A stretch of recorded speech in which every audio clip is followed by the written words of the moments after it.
What's up, guys? It's Monday, March 20th, and this is Newswave. So let's get right into Mass Effect. That's coming out tomorrow. A lot of people already have been playing it from the early access, and of course, the facial animations that we've seen, or the walking animations, or just animations in general, have been hilarious, and a lot of people have been actually getting a lot of fun out of them. But, of course, there are people out there who are big Mass Effect fans and want this game to be the best ever, and these people have decided to heavily harass the lead animator, apparently, for BioWare. So there was a website, I guess, that really posted this and got this whole thing started. This was by Ralph Retort, and basically the website assumed that that's what her job was. It doesn't mean that she was necessarily in charge of actually making the facial animations. She probably oversaw it if that's what her actual job was. This is all based on this website that was talking about it. Now on her Twitter page, it did show that she was lead animator of Mass Effect, and then she removed it, and it turned into a whole thing. But this website seemed to really attack her about it. And then they also talked about that she got her job through unsavory methods, using the fact that she was a girl and doing certain acts with people there to get that job. That kind of blew it out of proportion, because then, of course, there are a lot of people who believe what they read on the internet and then decide to take it to the main person, this lady, the source, and automatically assume that that's what actually happened and then make fun of her or attack her for it. And there were ones such as, "You ruined Mass Effect, hope you get fired ASAP." And then, of course, more that focus on her sex rather than what she's doing. And that is things like, "Really bad at your job. I guess this is what happens when they employ based on sex organs instead of talent." And it just gets out of hand. If you really look at it, it's a game.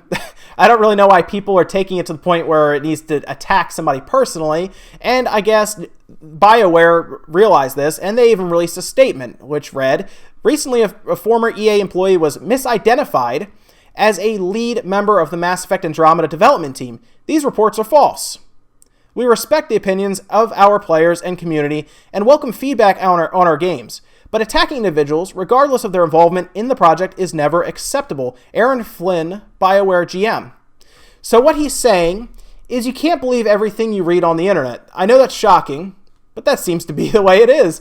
So this lady is not the lead developer, especially not of facial animations. Maybe they worked on it at one time. Maybe they helped out at one time. But it's very clear that she is not the leader of facial animations or development or anything. So I guess people should really stop attacking her over something and stop believing what a single website and source, who has no source, I guess, is saying. So stop attacking people over a video game, I guess. So from there, let's jump over to Binding of Isaac. Afterbirth Plus came out for the Switch as a physical copy. Thank you, by the way. I really liked the physical copy release, but apparently so did everyone else, because it sold out. And guess what? Scalpers decided it was a great idea to grab it and then resell it for about $60. It came out as an MSRP of $40. So they decided to take it on Craigslist, take it on eBay, mark it up $20, sell it for $60. So the Nicholas founder, who the company that developed Binding of Isaac, comes out, this Tyrone Rodriguez, and says, "Please do not buy this game from these scalpers. You should not be paying more than what this game is worth at MSRP," and that makes sense. I get that.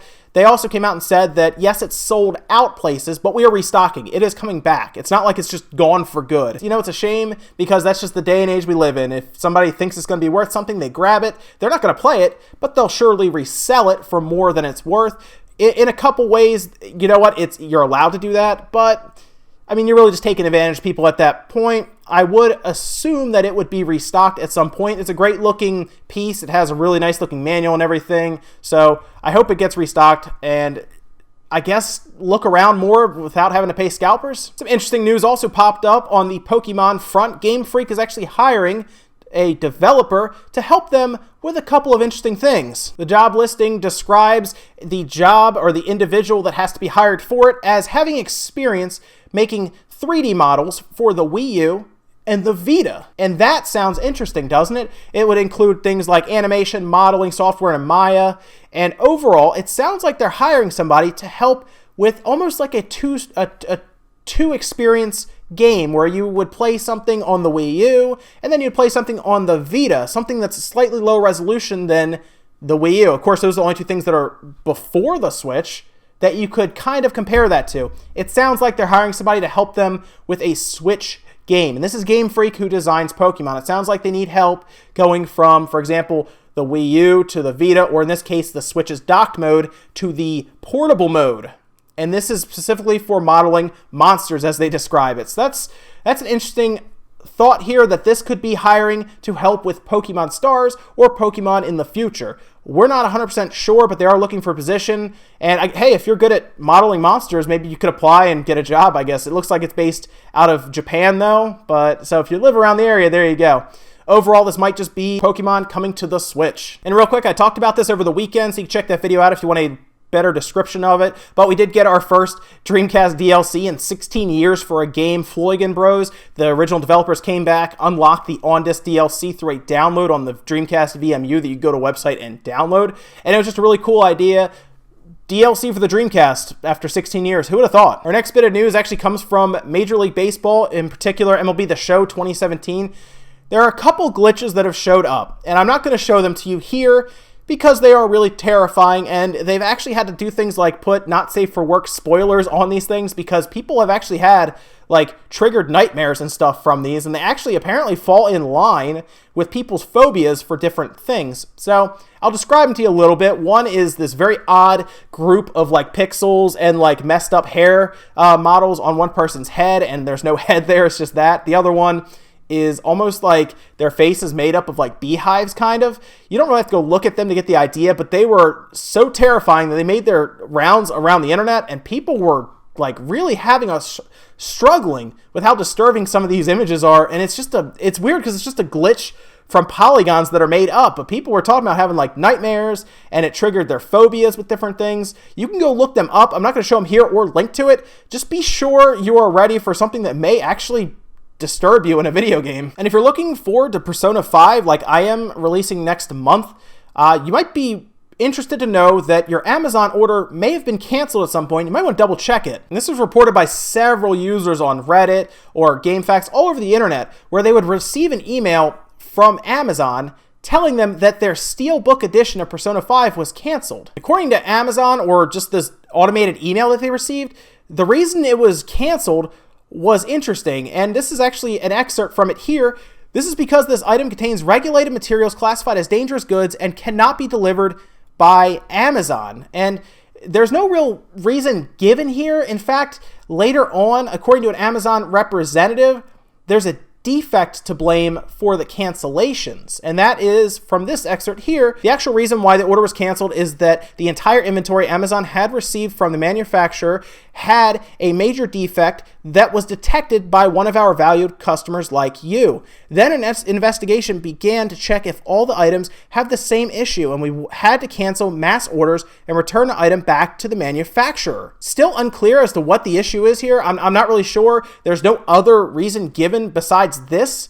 So we'll see if any other information comes out. And if it does, I'll let you guys know. Just keep an eye on your order, especially if you have the Steelbook edition, and let people know if yours is getting canceled, because if yours is too, maybe everyone else's. I'm not sure. Just double check your orders, please, for Persona 5, because it's coming out next month. It's soon. You don't want to miss it. The last bit of news is actually really cool. It comes from Zelda and the Nintendo Switch, or even the Wii U version. There was an interesting name in the credits for the Nintendo Switch and the Wii U version of Zelda Breath of the Wild, and it was the only real English name in the credits. This was noticed over on Reddit, as one of the people on there found out that Cory Bunnell was actually in the credits, and it stood out because, again, there's a lot of Japanese names, and then all of a sudden here's Cory Bunnell's name showing up in the credits, and a lot of people were trying to figure out who this person was. So after, of course, everybody Googled the name and kind of did some backtracking to figure out what exactly happened, it was found that he actually posted on forums quite frequently,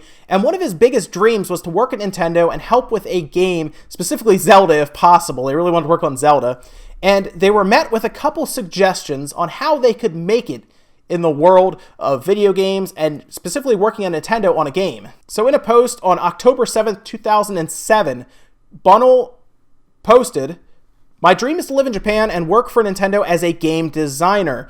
I realize this is a very large goal, but it has been my dream since I first played Mario." He was posting over on Translators Cafe, which is a forum for like linguistics and everything, people who do translations or just learn about languages in general. And he's actually met with a suggestion that actually, I guess, paid off for him. The suggestion was to go to Japan and teach English there as like a language. Like if you go to like high school here or middle school even here in the United States, you'll learn like Spanish or French or something like that. In Japan, they'll learn those languages as well, but they'll also learn things like English. So apparently they went there, taught English there. It didn't pay well according to this person, but because you have that in Japan as an English teacher, apparently it can help you get your foot in the door if you apply through that as well. And according to the biography, Cory Bunnell is an employee in Japan, not Nintendo of America, Nintendo Japan, since May 2014. He holds a bachelor's degree in computer science. He's located in Kyoto. So he made it. Like he made it. He went from posting on a forum about working with Nintendo on a game, got his bachelor's degree in computer science, goes to Japan, teaches English, and winds up working on Breath of the Wild. Isn't that crazy? It's 10 years to go from point A to point B and realize your dream, which is to work on a game with Nintendo like Zelda. And probably what could be regarded by a lot of people as one of the best games ever made. And your name's in the credits. And not only that, it's one of the only English names in the credits.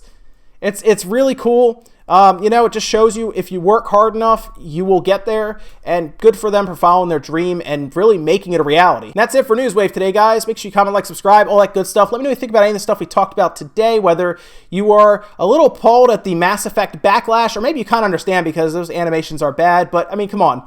They make us laugh.